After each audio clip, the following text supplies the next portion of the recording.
It's kind of hard to put a black man or any black person in this country in jail. That's Muhammad Ali. Because if you ask the average one, we're already in jail. You know, we've been in jail 400 years.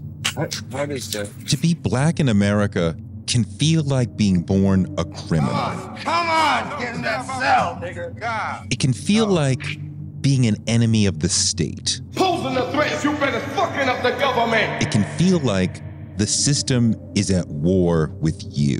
This is what I mean, an anti-nigga machine. So given all that, can a black person ever work for the system? Can we go to war and risk our lives for the system that does not give us justice or respect or peace at home? Public Enemy's legendary 1988 record, Black Steel in the Hour of Chaos, gave us a main character who gives the government the middle finger and ends up incarcerated because of it, and then launches a prison riot.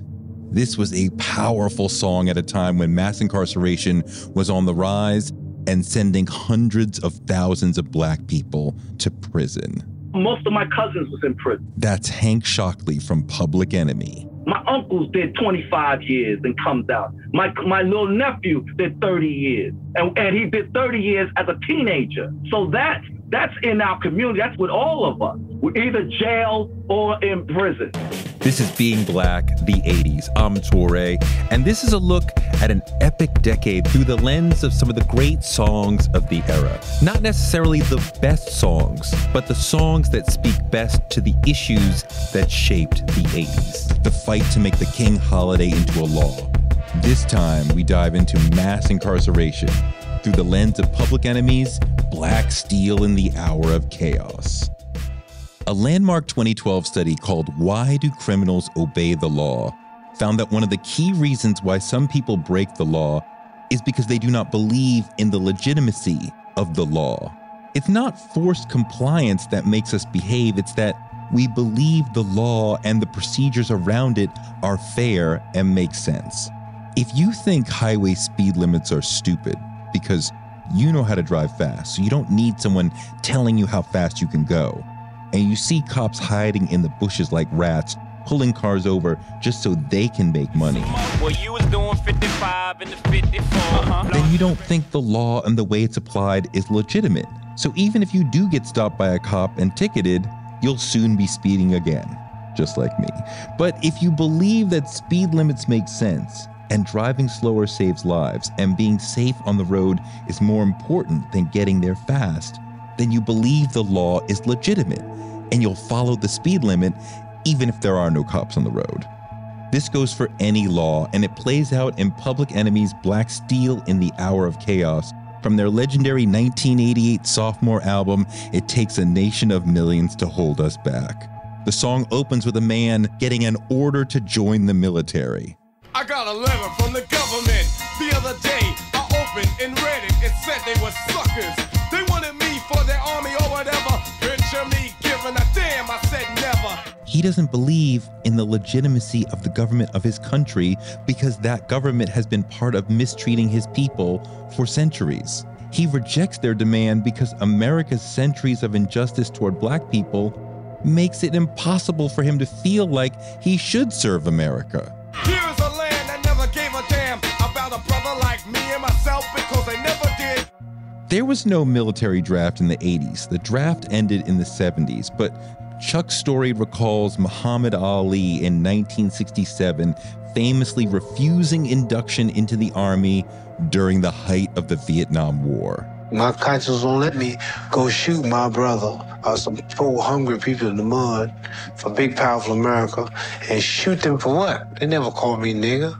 Ali was then the heavyweight champion of the world, but he refused to join on ideological grounds and black nationalist grounds, like Chuck's character in the song. But Ali didn't go to prison.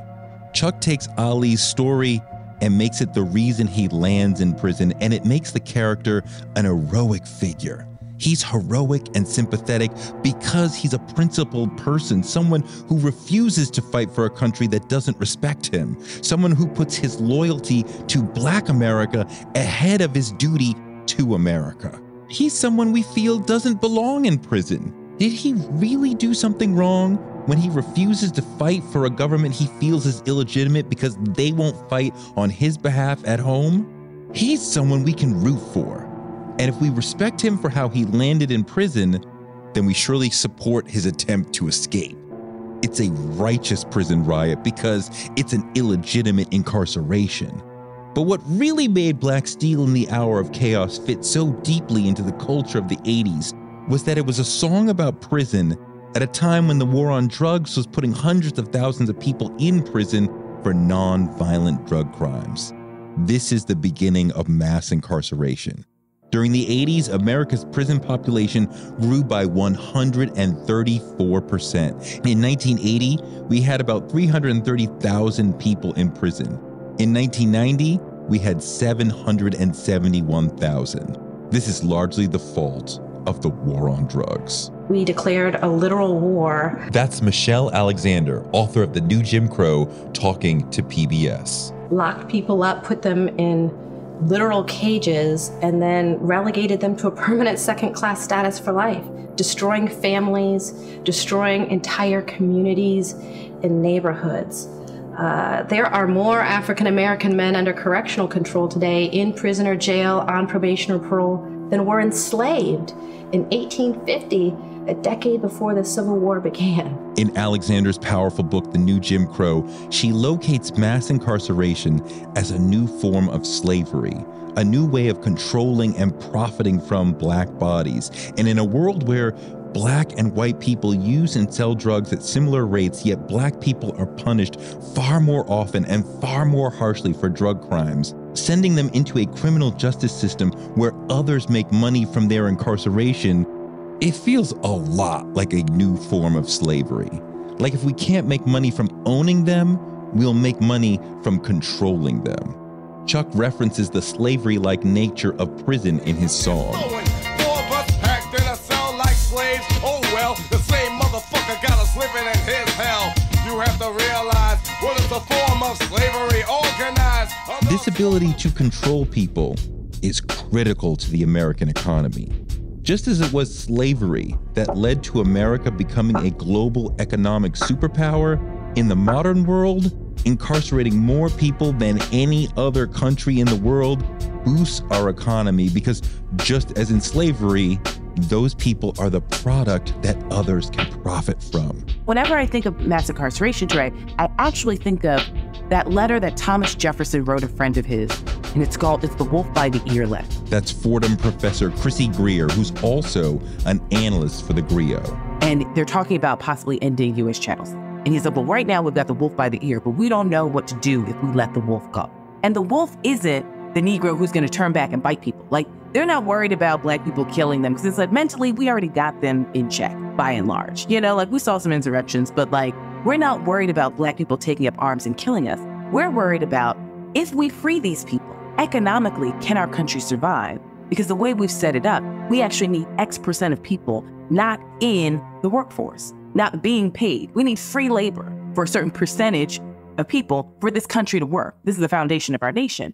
And I see mass incarceration as that same iteration of the wolf by the ears. The war on drugs was announced by Ronald Reagan in 1982, at a time when less than 2% of America felt drugs were the most important issue in the country.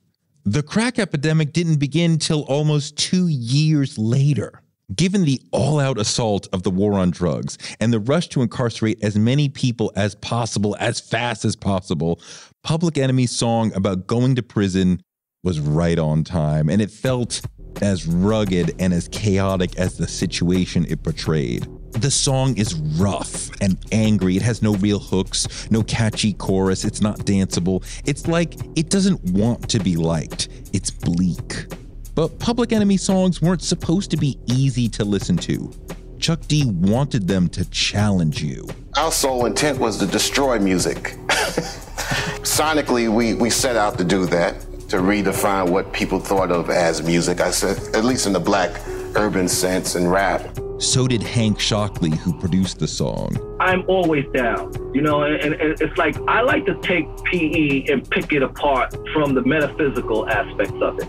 Because I think that what it has done is taken music and used it as a frequency, not use it in a way where relaxing you, not use it in a way where we're trying to make you shake your behind or make you, no, this is thing, the mission is to take the frequencies and make it alter something in your being that changes you. On Black Steel in the Hour of Chaos, Shocklee wanted something dark.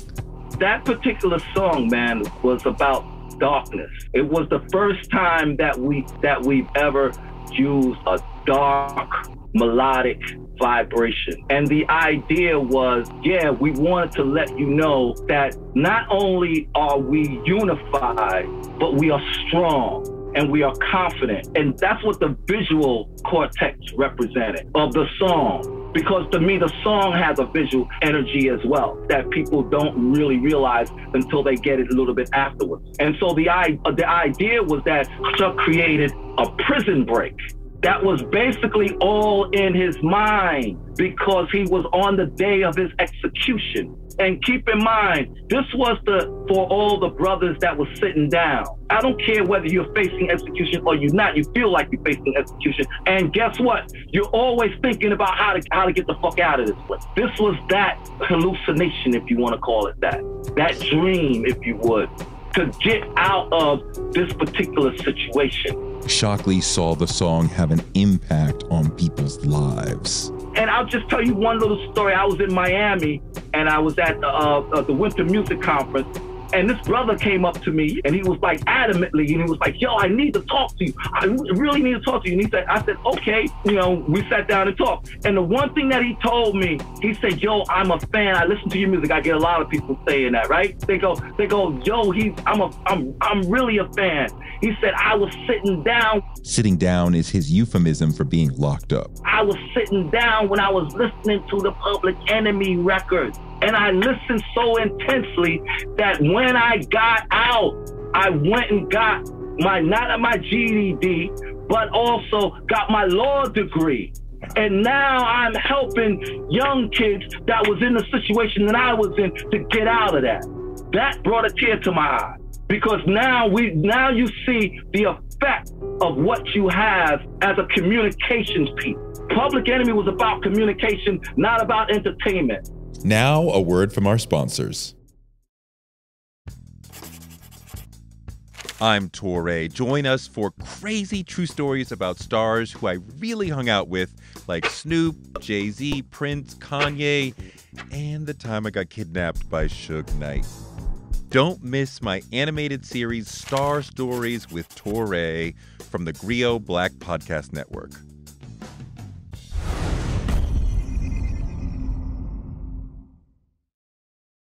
From the beginning, Chuck wanted his music to be deeply meaningful. And being at my first records, I'm 26, 27 years old. I'm not going to try to sound like a 13-year-old kid. And I'm not going to try to appeal to them either. Because to me, rap was a grown person's sport as a hit myself. So obviously, being a child of the 60s, I'm going to say what I know or say what had impact and influence on me. Myself and Hank and others, we would promote gigs and put Malcolm X on the cover of flyers, and some cat would roll up to us and say, yo, who's this Malcolm the 10th? That's when we said it's important to see if we can use the music as it reaches people and just fill it with something that means something. And in the midst of mass incarceration, of course, Public Enemy had to do a prison song like none other because mass incarceration was destroying Black communities and Black families. I've seen a lot of incarceration throughout these years. That's rapper Jim Jones. From my father, from my uncles to most of the people in my family, being incarcerated is rough. I know it's not easy on a kid who misses his father. It's just terrible for the kids. It's a terrible impact that it has on our community. These Black kids lose their father. And we don't have fathers, figures in our community inside of these kids' lives, then these kids start to go astray. As much as a mother says she's the mother and the father, it's kind of hard to be that father figure when it comes to certain things. And therefore, we choose to use other things to fill that void. And usually that's running to the street, that's running to gangs. That's how mass incarceration is criminogenic, meaning it creates crime. breaking up Black nuclear families left so many kids vulnerable to the worst opportunities in their neighborhoods. I mean, here's a kid in Harlem or Detroit or Chicago or LA, and mass incarceration has removed their father or maybe their mother from the community, people who provide them with economic stability and guidance. Meanwhile, there's a series of thriving underground companies, drug-selling operations all around that kid that he or she can join at a very young age and make thousands of dollars a week, enough to take care of their family. That kid has been set up to fail. But the whole community has been set up to fail. In The New Jim Crow, Michelle Alexander points out that in the early 80s, inner city communities were suffering through a major economic collapse. The blue-collar factory jobs that were available to inner city people in the 50s and 60s, the jobs that had gotten their parents through, were suddenly disappearing. Manufacturing jobs were going to workers in other countries. Technology and robotics were eliminating jobs. The American workforce was shrinking. Meanwhile, Alexander explains, the war on drugs was popular among white voters, especially those who were resentful of Black progress and affirmative action. The war on drugs, she says, offered white people who were opposed to racial reform an opportunity to express their hostility towards Blacks without sounding like racists. They just wanted safe streets. But they empowered police who used tactics that would have been unthinkable in white neighborhoods, and politicians who just got tougher and tougher and tougher on crime. The drug war had relatively little to do from the outset with genuine concerns. That's Michelle Alexander. About drug addiction and drug abuse, and had much more to do with politics, particularly racial politics. We saw in our country a rush to exploit our nation's racial divisions for political gain.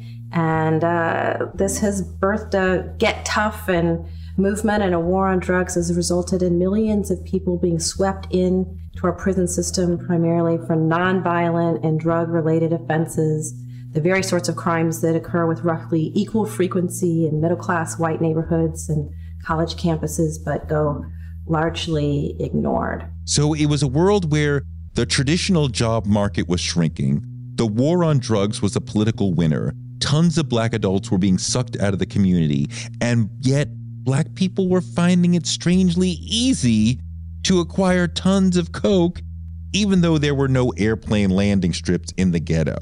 That's a recipe for disaster. The problem wasn't simply that they were incarcerating more of us for lesser crimes and giving us sentences like basketball scores. The problem was also the lack of economic options for millions of Black people, and the way white people stepped on us to score political points, and the way the police invaded our neighborhoods and occupied them and patrolled them like soldiers in a foreign land and treated our bodies like walking dollar signs. The whole system was a problem. And Public Enemy, more than any other group in hip-hop, in any genre of popular music, Public Enemy was talking about all of this in their music. They were speaking to the oppressed and giving them knowledge and encouraging them to rise up. Fight the power! Burn, Hollywood, burn!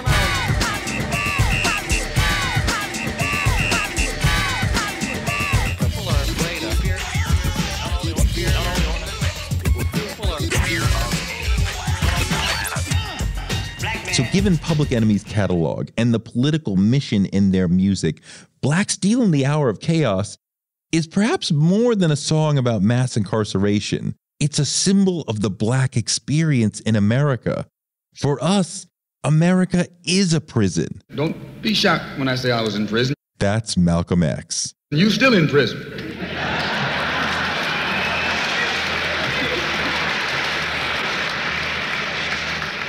That's what America means, prison. A place where we are chased by police and held down by the system and treated unjustly. A world of multi-generational racism, wage theft, redlining, lynching, white mobs destroying Black towns, Black unemployment, double white unemployment. If all of America is a prison, then Chuck D being incarcerated in the song is symbolic of being Black in America. And him fighting to escape from prison is symbolic of Public Enemy's mission to break Black America out of prison. And his path in the song is a classic hero's journey. First, he's minding his own business. I got a letter from the government. When his enemy attacks him. It said they were suckers. And it's an enemy more powerful than him. The suckers had authority. They thrust him into hell.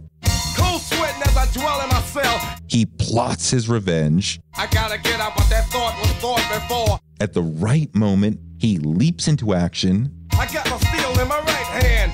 Now I'm looking for the flint. And against all odds, he succeeds. He escapes. And we are gone. And it's not just a victory for himself. Now the chase is on, telling you to come on. Telling you to come on. That may be the most important line in the whole song. He's talking to you. This is the first time in the song he's talking directly to the audience. Here at the end, the moment where the escape from prison is happening, and it matters that he breaks the fourth wall to tell you, his black and brown brothers and sisters, to escape prison with him. Public Enemy was never about them getting rich or them getting free. They were about spreading knowledge and liberating as many people as they could. Their whole ethos was community liberation. We're all getting out. Telling you to come on. Because the prison isn't just a specific facility. America is the prison, and he's powerful enough to break himself out, and he can bring you along too, because the prison that is America ain't strong enough to hold him. Some black people have responded to the notion of America being a prison for us by leaving, returning to Africa or moving to Europe or the Caribbean. But for many of us, the point isn't to leave America.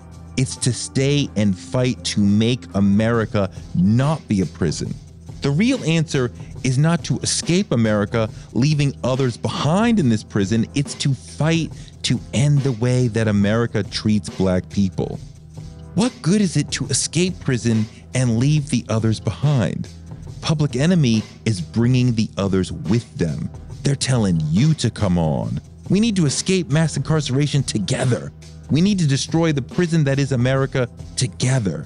That doesn't mean destroy America. It means destroy the parts of America that are destructive to the black community.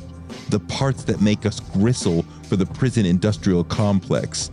The parts that keep us down. Public Enemy is my favorite rap group of all time because they were all about fighting to liberate black people from the prison of America. Fighting to make America great for once. Except there's one thing. Where the song concludes with Chuck and his crew and you escaping from prison, the video for Black Steel in the Hour of Chaos concludes with Chuck being hung. We see them put a noose around his neck, and we see the warden smile as he's executed, which is a shocking and difficult thing to watch. Yeah, I think we're just trying to cook up a much more harrowing, much more shocking ending to the video than what the song had. That's Adam Bernstein, who directed the video. We want to do a story of a person who's outside the political system, is driven to violence by all the injustice around him, and he's transformed from a radical into an animal by like the prison itself. But damn, watching Chuck die is hard. It wouldn't have been done that way if Chuck hadn't asked for it to be that way. And I can only think the intention was to have a less hopeful, more ironic ending to the video. You know, to pull the rug out from under the audience a little bit. Idea of things are not okay. So while the song gives us hope that we can escape the prison that is America, the video forces us to watch our hero be executed, showing there is no hope. I think this relates to Public Enemy's impulse to make shocking videos. Remember, Hank Shocklee said, the whole idea is, okay, well then, fuck it. Let's just make more videos that get banned. But also, again, it's the push and pull of black history, the two-ness of blackness. We've shown time and again this season where black history is one step forward, one step back, and this moment encapsulates that. Public Enemy's arc gave us both a hero escaping and being executed, and both ends are familiar to us. For every Harriet Tubman who lived a long life, there's a Nat Turner who was brutally executed. For every Assata Shakur and Elaine Brown who lives, there's a Fred Hampton and a Huey Newton who die too young. For every Jesse Jackson or Barack Obama who lives a long, inspiring life, there's a Dr. King and a Malcolm X who's assassinated in front of our eyes. Black history is the resoluteness of we shall overcome and the pain of, damn, they killed another one of our heroes. But the pain has made us stronger and made it certain that one day we will overcome. Join us next time where we'll talk about Diana Ross's I'm Coming Out and disco and the Black, gay, and lesbian liberation movement. I'm Toure, and this was Being Black, the 80s. The next episode of this show is already available, and soon we'll be back with Being Black, the 70s.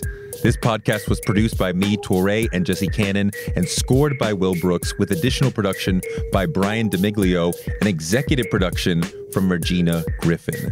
Thank you for listening to this podcast from the GRIO Black Podcast Network. Please tell a friend and check out the other shows on the GRIO Black Podcast Network, including Blackest Questions with Chrissy Greer, Dear Culture with Panama Jackson, The GRIO Daily with Michael Harriot, and Writing Black with Maisha Kai.